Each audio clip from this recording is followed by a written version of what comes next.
Hello friends, welcome to చందమామ కథలు by RK. చందమామ కథల ప్రపంచంలోకి వెళ్దామా? ఇప్పుడు చెప్పబోయే కథలలో మొదటి కథ రాజ సత్కారం. ఒకనాడు రామశాస్త్రి అనే కవి సరుకులు కొనేటందుకు కిరాణా కొట్టుకు వెళ్ళాడు. ఆ సమయంలో కొట్టు యజమాని భూపతి పక్కనే ఉన్న మరొకడితో సందర్భోచితంగా చెప్తున్న నీతి వాక్యాలు రామశాస్త్రి విన్నాడు. అవి అతడికి ఎంతగానో ఆనందం కలిగించాయి. ఆ రాత్రి రామశాస్త్రి దీక్షతో కూర్చుని భూపతి నీతి వాక్యాల ఆధారంగా కొన్ని పద్యాలు రాసి తెల్లవారిన తర్వాత ఆ ఊరి జమీందారు దగ్గరకు పోయి వాటిని వినిపించాడు. జమీందారు రామశాస్త్రిని మెచ్చుకుని బహుమానంగా 50 బంగారు కాసులు ఒక సంచిలో వేసి ఆయనకిచ్చాడు. రామశాస్త్రి ఆ బహుమానంతో సరాసరి భూపతి కిరాణా దుకాణానికి వెళ్ళి, చూడు భూపతి, నా పాండిత్యం గుర్తించిన జమీందారు నాకిచ్చిన బహుమానం అంటూ డబ్బు సంచిని భూపతికి చూపించాడు.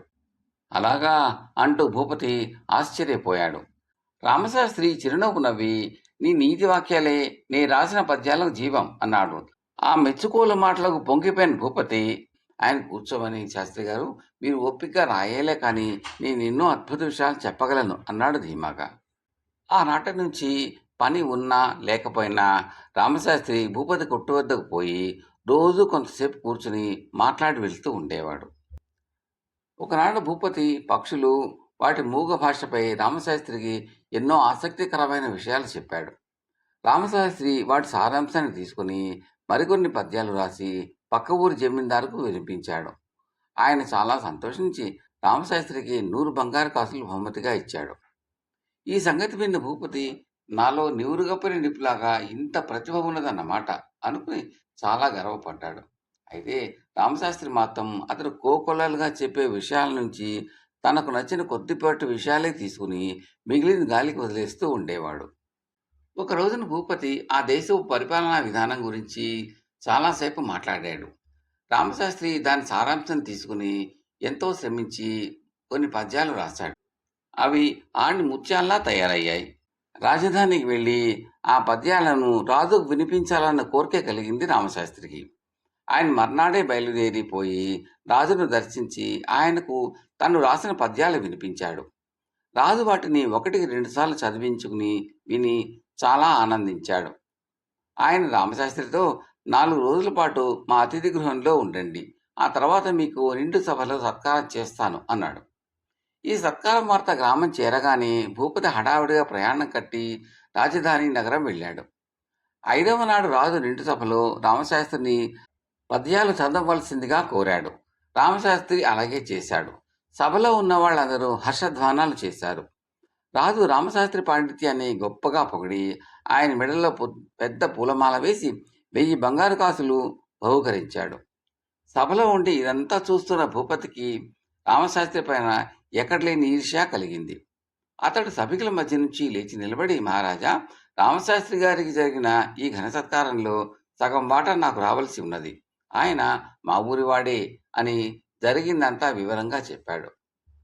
అంతా విన్న రాజు మందహాసం చేసి భటుడి చేత ఒక చెరుకుగడ తెప్పించి దాన్ని భూపతికి ఇవ్వమని ఆజ్ఞాపించి, ఆ చెరుకుగడలోంచి ఎంత బెల్లం వస్తుందో ఇప్పుడు నువ్వు సరిగ్గా చెప్పగలవా అని ప్రశ్నించాడు. మహారాజా, ఈ ప్రశ్నకు జవాబు నేనే కాదు, ఎవరూ చెప్పలేరు. ఈ చెరుకుగడను గానుగలో వేసి తిప్పిన తర్వాతే ఎంత బెల్లం వచ్చేది తెలుస్తుంది అన్నాడు. అప్పుడు రాజు, చూసావా, ఈ రామశాస్త్రి గారికి నువ్వు చెప్పిన విషయాలన్నీ ఈ చెరుకుగడ లాంటివే. ఆయన తన పాండిత్యంతో వాటికి కావ్య లక్షణాలు కల్పించాడు అన్నాడు. భూపతి తన తప్పు తెలుసుకుని రాజుకు రామశాస్త్రికి నమస్కరించి సవరించి బయటికి వెళ్ళిపోయాడు. కథ సమాప్తం. 2వ కథ గంధం చెట్టు. ఈ కథను రాసిన వారు శ్రీ గోపాలరాజు ఉపేంద్రం గారు. ఉదయపురు రాజుకు చెంపక గంధి అని ఒక్కతే కుమార్తె. ఆమె అంటే తండ్రికి చాలా ముద్దు. ఆమె ఏది కోరితే అది చేసేవాడు. ఆమె గారాబంగా పెరిగి పెద్దది పెళ్లి ఈటుకు వచ్చిన తరుణంలో ఒకనాడు తన చెలికెత్తలతో సహా ఊరి వెలుపల ఉన్న తోపులోకి వనభోజనానికని వెళ్ళింది. వనభోజనానికి రకరకాల భక్ష్యాలతో పాటు పెరుగన్నం కూడా కట్టుకుపోయారు. భక్ష్యాలన్నీ అయిపోయాయి, కానీ పెరుగన్నం మాత్రం చాలా మిగిలిపోయింది. రాజకుమార్తె అక్కడే ఒక చిన్న గుంట తవ్వి మిగిలిపోయిన పెరుగన్నాన్ని అందులో పూడ్చి పైన మట్టి కప్పేసింది. ఆ తర్వాత చెంపక గంధి ఆమె చెలికెత్తలు రాజభవనానికి తిరిగి వెళ్ళిపోయారు. కొంతకాలం గడిచింది. ఒకనాడు రాజకుమార్తె తండ్రి వెంటరాగా షికారుగా అదే ప్రాంతానికి వచ్చి తాను పెరుగన్న పాతిపెట్టిన చోట ఒక వింత మొక్క మొలిచి ఉండటం గమనించింది. దాని ఆకులు, పువ్వులు, కాయలు చాలా చిత్రంగా ఉన్నాయి. ఆమె ఆ చెట్టుకేసి వింతగాను పరీక్షగాను చూడసాగింది. అప్పుడు రాజు ఆమెను, ఏమ్మా, ఏం మొక్కది? దానికేసి ఎందుకు అంత పరీక్షగా చూస్తున్నావు అని అడిగాడు. చెప్పక గంధి దాని వృత్తాంతమంతా తండ్రికి చెప్పింది. వాళ్ళు మాట్లాడుకునేటప్పుడు అక్కడ ఎవరూ లేరు. కానీ దగ్గరలోనే ఒక చెట్టు మీద ఒక కోయ యువకుడు ఉండి రాజకుమార్తె తండ్రితో చెప్పిందంతా విన్నాడు. వాడు పక్షులను పట్టుకునేవాడు. పక్షి కోసమే చెట్టెక్కాడు. కానీ రాజు రాజకుమార్తె అటుకేసి రాగానే చెట్టు గుబుర్ల మధ్యకు పోయి కదలకుండా ఉండిపోయాడు. తర్వాత చెంపగగంధి తన తండ్రితో సహా తిరిగి వచ్చేటప్పుడు, నాన్న, ఆ చెట్టు పేరు చెప్పగలిగిన వాణ్ణి పెళ్లి చేసుకోవాలని నాకు అనిపిస్తున్నది. అలా ఏర్పాటు చేయండి అన్నది.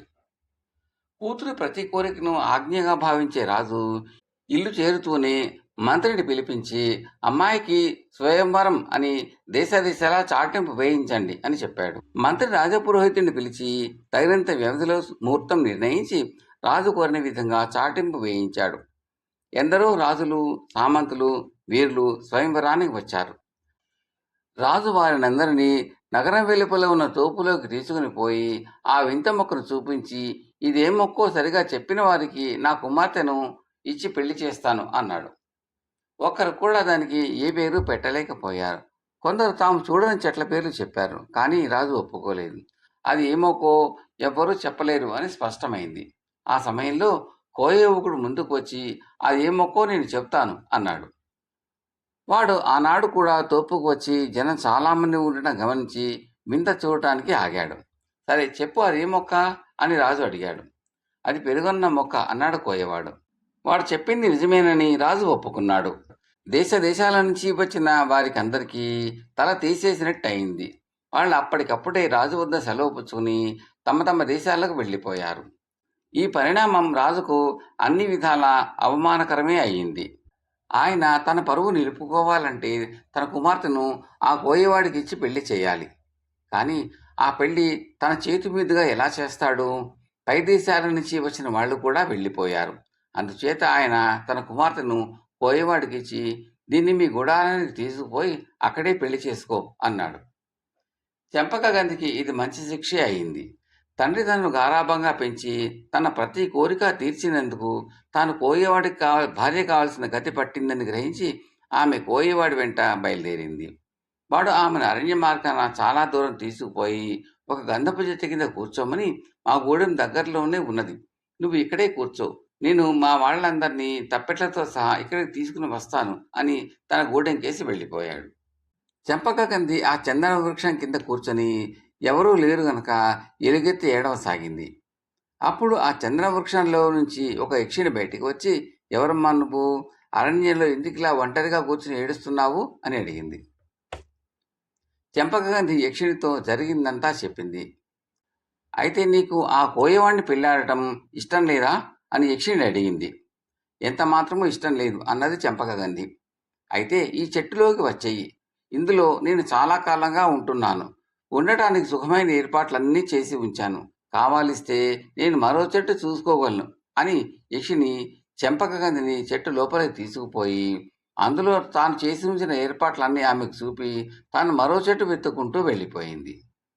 ఈలోపుగా కోయవాడు గూడెంలో తన వాళ్లతో తాను రాజకుమార్తెకు భర్తను కాబోతున్నానని చెప్పాడు. మొదట ఎవ్వరూ నమ్మలేదు. జరిగిందంతా వాడు చెప్పిన మీదట వాళ్ళు నమ్మక తప్పలేదు.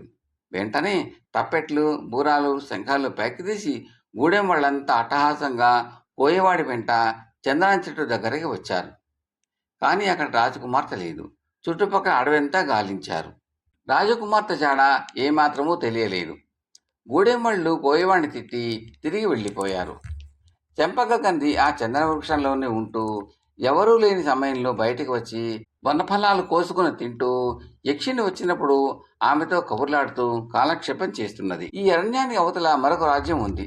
ఆ రాజుకు ఒక కొడుకున్నాడు. అతనికి పెళ్లిడు వచ్చింది. అతను తగిన కన్య కోసం చూస్తున్నాడు. ఆ రాజకుమారుడికి తోటలంటే చాలా ఇష్టం. అతను తమ రాజధానిలో 100 ఎకరాల మీద ఒక పెద్ద తోట వేయించి అందులో అన్ని రకాల వృక్షాలను నాటించాడు. ఒక్క చందన వృక్షం మాత్రమే నాటవలసి ఉన్నది. అందుకు గాను అతను తన భటులను అరణ్యానికి పంపాడు. వాళ్ళు అరణ్యమంతా గాలించి చివరకు చెంపకంది ఉండే వృక్షాన్ని కనిపెట్టారు. వెంటనే వాళ్ళు ఆ వృక్షాన్ని వేళ్లతో సహా తవ్వి బండి మీద పెట్టుకుని పోయి రాజకుమారుడు తోటలో సిద్ధం చేయించిన చోట దాన్ని పాతేశారు. మర్నాడు చెంపకగంధి తన అలవాటు చొప్పున చెట్టు నుంచి బయటకు వచ్చి చుట్టూ కలయి చూసింది. ఆమెకు అరణ్యం కనిపించడానికి బదులు అందమైన తోట కనిపించింది. కొంత దూరంలో చక్కని కులలను, అందులో తామర పూలు ఉన్నాయి. ఆ సమీపంలోనే పళ్ళ చెట్లున్నాయి. ఆమె కొలంలో స్నానం చేసి కొన్ని పళ్ళు కోసుకు తిన్నది. అదే సమయంలో అక్కడికి రాజకుమారుడు వచ్చాడు. ఇద్దరు ఒకరిని ఒకరు చూసుకొని నిర్ఘాంతపోయారు. అంత అందమైన యువకుణ్ణి చెంపకగంధి ఎన్నడూ చూసి ఉండలేదు. అంత అందమైన స్త్రీ తన తోటలోకి ఎలా వచ్చిందో అతనికి అర్థం కాలేదు. ఎవరు నువ్వు? మా తోటలోకి ఎలా వచ్చావు అని రాజకుమారుడు ఆమెను అడిగాడు. ఆమె అతనికి తన వివరాలు చెప్పడానికి సిగ్గుపడింది. తాను అజ్ఞానంతో తన పెళ్లికి పెట్టిన నియమము, దాని ఫలితంగా తాను ఒక కోయవాణ్ణి పెళ్లాడవలసి రావటము, యక్షిణి దయవల్ల ఆ అవమానం వెంట్రకవాసులు తప్పిపోవటము తలచుకుంటే ఆమెకే ఎంతో సిగ్గుగాను బాధగాను ఉన్నది. అందుచేత ఆమె అతనితో, నా పేరు చెంపకగంధి, నేనొక చంద్రవృక్షంలో నివసిస్తూ ఉంటాను. నిన్నటిదాకా అది అరణ్యంలో ఉండేది, ఇవాళ చూస్తే ఇక్కడ ఉన్నది అన్నది. రాజకుమారుడు ఆమెను చూడగానే ఆమె అందానికి వివసుడైపోయాడు. ఆమె తప్పకుండా ఏ రాజకుమార్తె అయి ఉంటుందని ఆమెను ఇంటికి తీసుకుపోయి తల్లిదండ్రుల అనుమతితో పెళ్లాడదామని ఆశపడ్డాడు.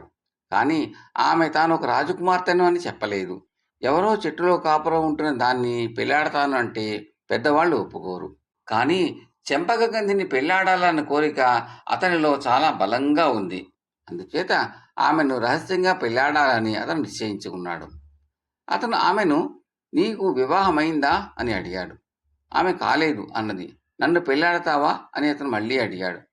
చెంపకగంధి సంతోషంగానే ఒప్పుకున్నది. అయితే నిన్ను మా ఇంటికి తీసుకుపోలేను, ప్రస్తుతానికి నువ్వు నీ చెట్టులోనే కాపురం ఉండాలి అన్నాడు. దానికి చెంపకగంధి ఎలాంటి అభ్యంతరమూ చెప్పలేదు. రాజకుమారుడు ఇంటికి వెళ్ళి తన తల్లిదండ్రులతో, నాకు పెళ్లి చేయాలనుకుంటున్నారు కదా, మన తోటలో ఉన్న గంధపు చెట్టుకు నన్నిచ్చి పెళ్లి చేయండి, దాని తప్ప నేను ఇంకెవరిని చేసుకోను అన్నాడు. చక్కని రాజకుమార్తెలు బోలెడు మంది ఉన్నారు. వారిలో ఎవరినో ఒకరిని చూసి పెళ్లి చేసుకోమని ఎంతో బతిమాలారు. కానీ అతను చందనవృక్షాన్ని తప్ప మరెవరిని పెళ్లి చేసుకోనని మూర్ఖించి కూర్చున్నాడు. తమ కొడుకు మతి చెల్లించి ఉంటుందని అనుకున్నారు రాజు, రాణి. వారిద్దరూ మంత్రిని సంప్రదించారు. అతని కోరిక పైకి వెర్రిగానే కనిపిస్తున్నప్పటికీ అటువంటి కోరికకు బలమైన కారణం ఉండే ఉంటుంది.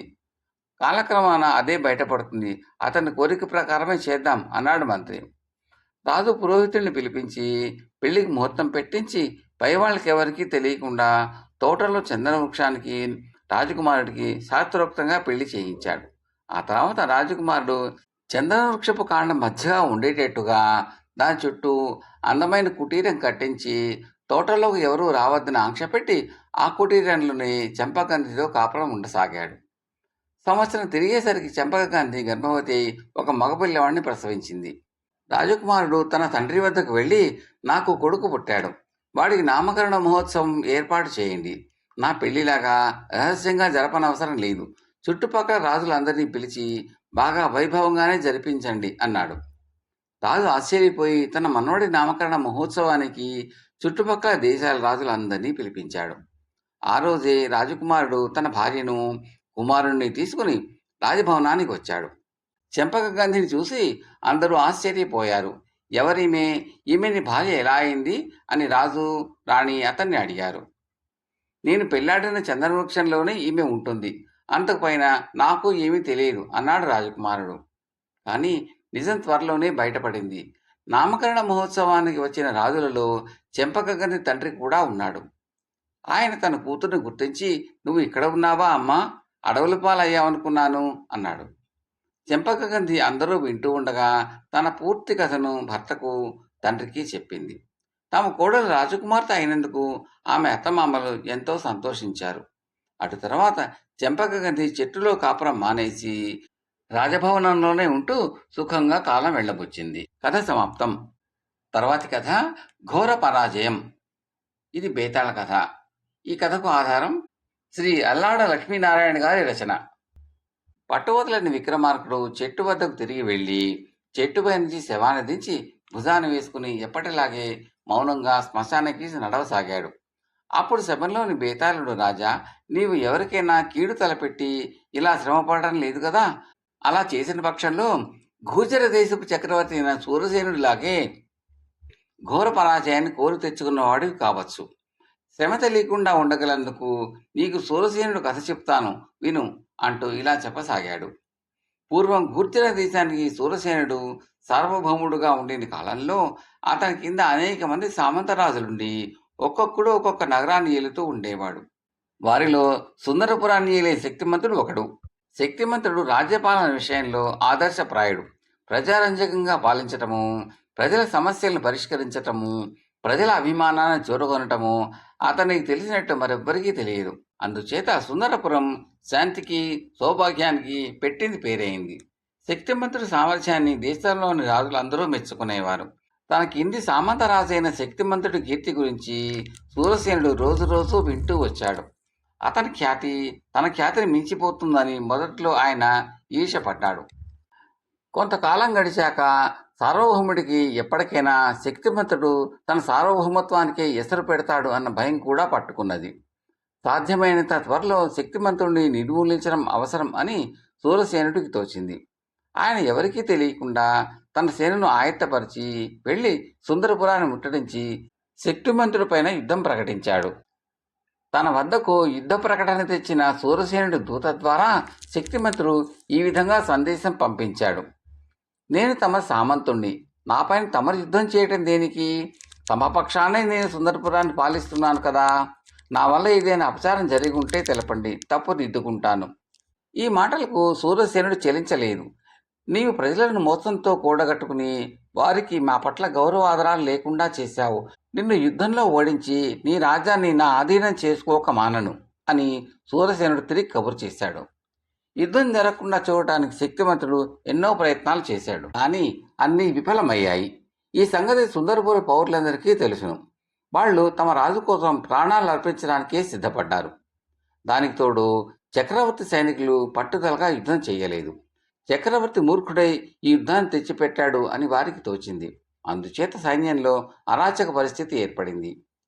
యుద్ధంలో శక్తిమంతుడి ఓటమి అబద్ధము, తన ఓటమి నిజము అని తోచగానే సూరసేనుడు తన సామంతులకు, సేనలతో తనకు సహాయమని వర్తమానాలు పంపాడు. ఒకడు వారం రోజులు గడువు అడిగాడు, మరొకడు నెల రోజులు గడువు అడిగాడు.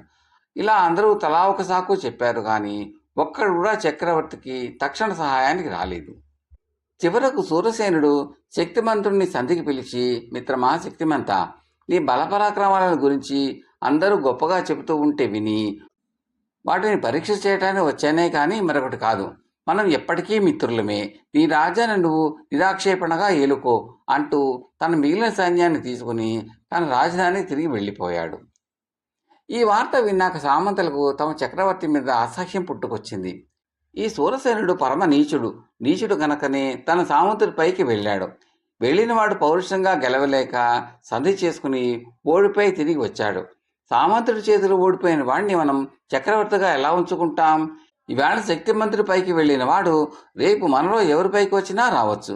అందుచేత ఈ సూరసేనుణ్ణి పదవీ భ్రష్టుని చేసినదాకా మనం నిద్రపోరాదు అని తీర్మానించుకుని సామంతులందరూ తమ సేనలను కలుపుకొని సూరసేనుడి పైకి వెళ్ళి అతన్ని ఓడించి అడవులకు పంపేసి అతని స్థానంలో శక్తిమంతుని చక్రవర్తిగా ప్రతిష్ఠ చేశారు. ఆ తర్వాత శక్తిమంతుడు తనకు సార్వభౌమత్వం అవసరం లేదని చెప్పి అందరితోనూ స్నేహ ప్రమాణాలు చేయించుకుని అందరూ స్వతంత్ర రాజులే అని ప్రకటించాడు.